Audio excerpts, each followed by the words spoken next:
Problem number 1.5. Calculate the answer up to appropriate number of significant digits.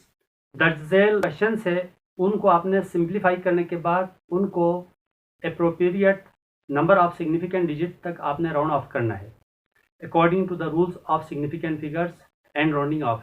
पहला part है the ratio of mass of proton mp to the mass of electron me. Mass of proton को mp से show किया है, मास of electron को me से show किया। इनका रेशो, इनका डिवीजन है हमारे पास ये है 1.6 10 to the power -27 kg ये मास ऑफ प्रोटॉन है, 9.10 to the power -31 kg ये मास ऑफ इलेक्ट्रॉन है।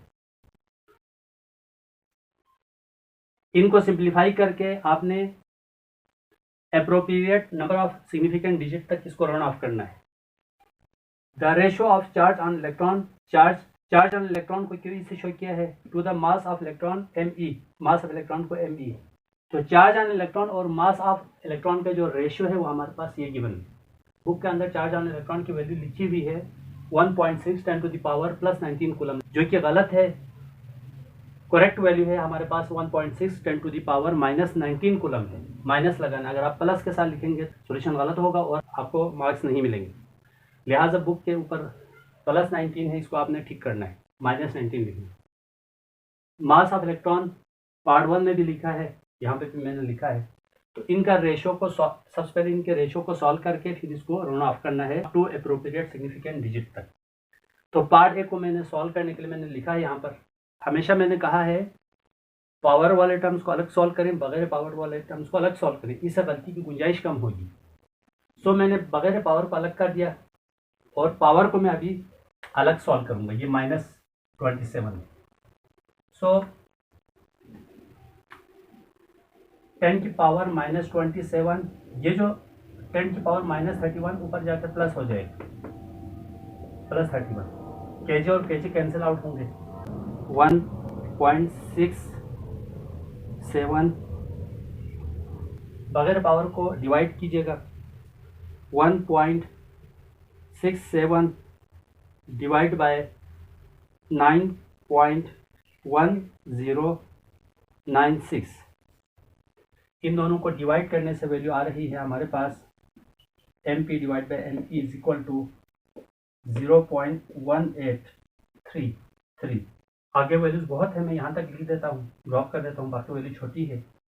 10 की पावर -27 + 31, बेस से में पावर ऐड कीजिएगा, तो mp divide by me is equal to 0.1833 10 की पावर -27 + 31, तो ये वैल्यू होगी +4। प्योर स्टैंडर्ड फॉर्म में लेके जाना है आपने इसको। प्योर स्टैंडर्ड फॉर्म में डॉट हमेशा फर्स्ट नॉन जीरो डिजिट के बाद होता है। डॉट को या डिसिमल पॉइंट को फर्स्ट नॉन जीरो डिजिट के बाद लेकर जाएंगे तो पावर जो है माइनस में रेस होगा, क्योंकि डॉट लेफ्ट टू राइट जा रही। 10 की power -1 dot left to right जा रही, इसलिए एक नंबर चल के तो -1 बढ़ा। बेस सेम है, पावर ऐड कीजिएगा।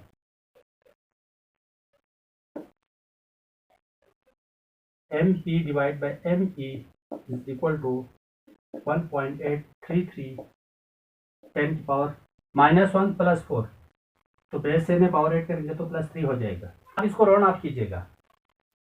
हमने डिवीजन और मल्टीप्लिकेशन में उस नंबर के तहत हम आंसर को राउंड ऑफ करेंगे जिस नंबर में टोटल सिग्निफिकेंट फिगर की तादाद सबसे कम होंगे।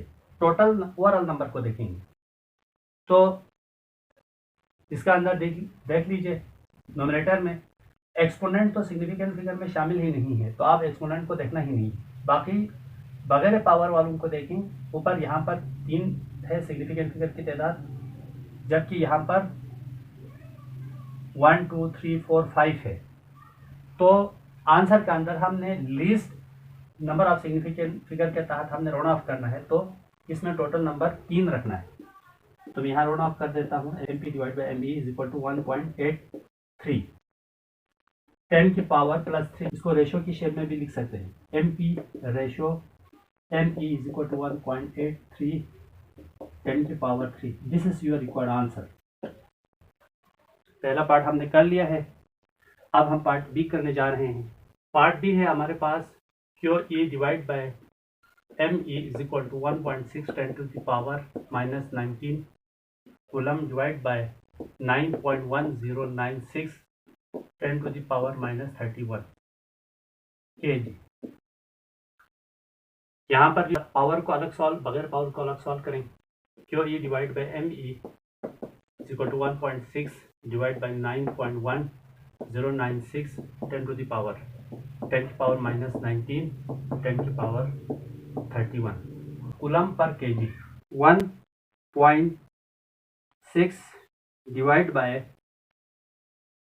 9.1096 1.6 को हमने 9.1096 के साथ डिवाइड किया तो ये वैल्यूज हमारे पास आ रही है 0.1756388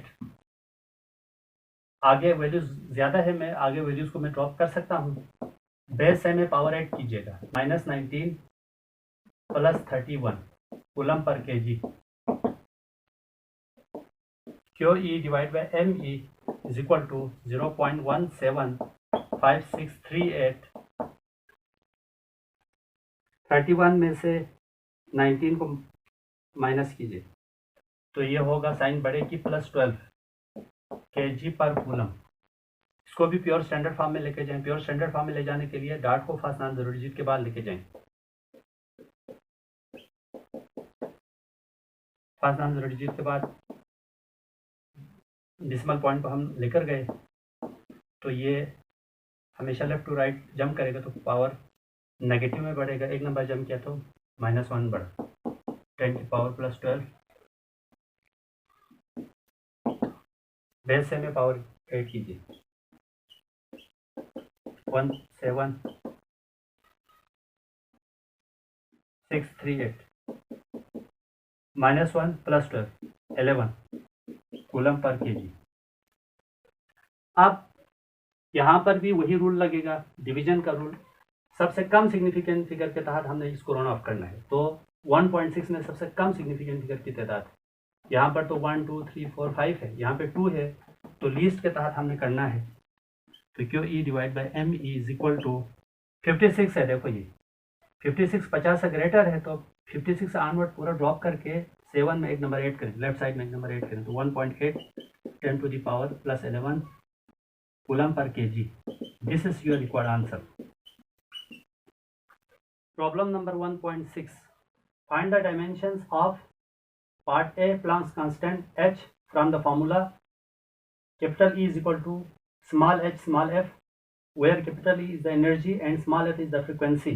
Part B, gravitational constant capital G from the formula capital F is equal to capital G small m1 small m2 divided by small r square, where capital F is the force, m1 m2 are the masses of objects and r is the distance between center of objects. E is equal to hf, यहाँ E energy है, h Planck's constant, f frequency है। अब यहाँ पर meaning पे हमने नहीं जाना है, मीनिंग से हमारा कंसर्न नहीं है। इसका मतलब हम सेकेंड ईयर फिजिक्स के डॉन ऑफ मॉडर्न फिजिक्स में पढ़ेंगे, मैक्स प्लैंक थ्योरी में, लेकिन यहाँ हमने सिर्फ डायमेंशन निकालना है। Part A solution, part A का जो सॉल्यूशन है हमारे पास, इसके लिए हम लिखेंगे as we know that E is equal to hf,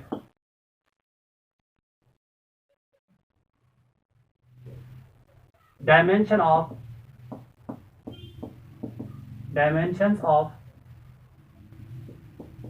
Planck's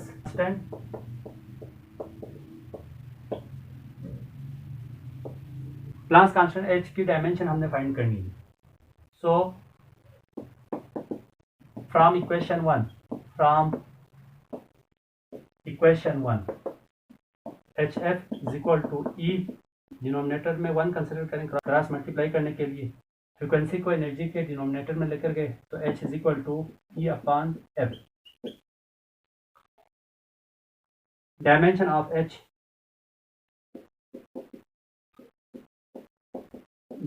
of h is equal to dimension of energy divide by dimension of frequency. Energy equal होती है वर्क डन के एफ.डी।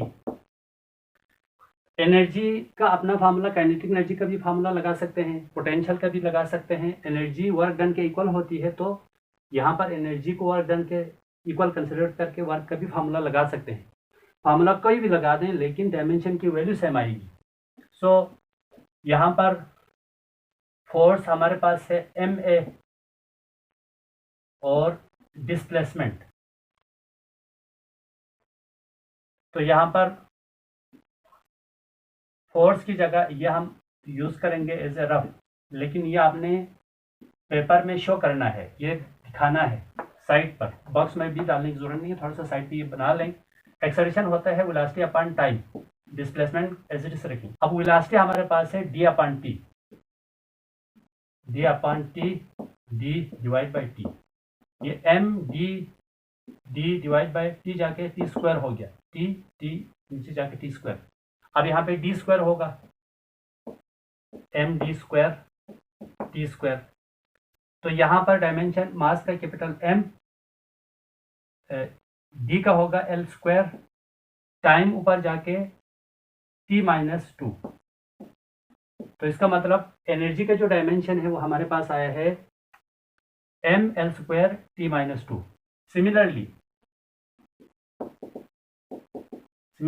फ्रीक्वेंसी का फार्मूला है 1/t, तो इसका dimension आएगा हमारे पास t inverse. तो आप यहाँ पे लिख सकते हैं hence the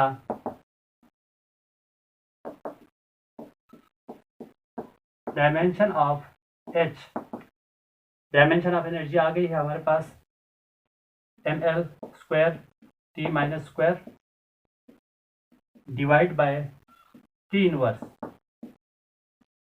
ये वैल्यूज आ गई। अब t इनवर्स को नोमिनेटर में लेके जाएंगे तो ये प्लस हो जाएगा। Dimension of h is equal to mL square t-2, square bracket में लिखें क्योंकि डायमेंशन का सिंबल स्क्वायर ब्रैकेट है। डिनोमिनेटर में t का पावर माइनस था, नोमिनेटर में जाके प्लस हो जाएगा, +1। मल्टीप्लाई में सेम ब्रैकेट के अंदर लिख सकते हैं dimension of Planck's constant h is equal to mL square t-2 t+1।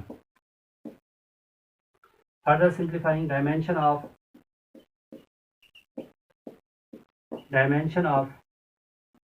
h m l square base में पावर 8 कीजिएगा, -2 + 1, -2 में से +1 को निकालें तो -1 बच जाएगा। This is the dimension of Planck's constant. Planck's constant का डायमेंशन है स्क्वायर ब्रैकेट के अंदर कैपिटल M L का पावर 2, कैपिटल T का पावर -1।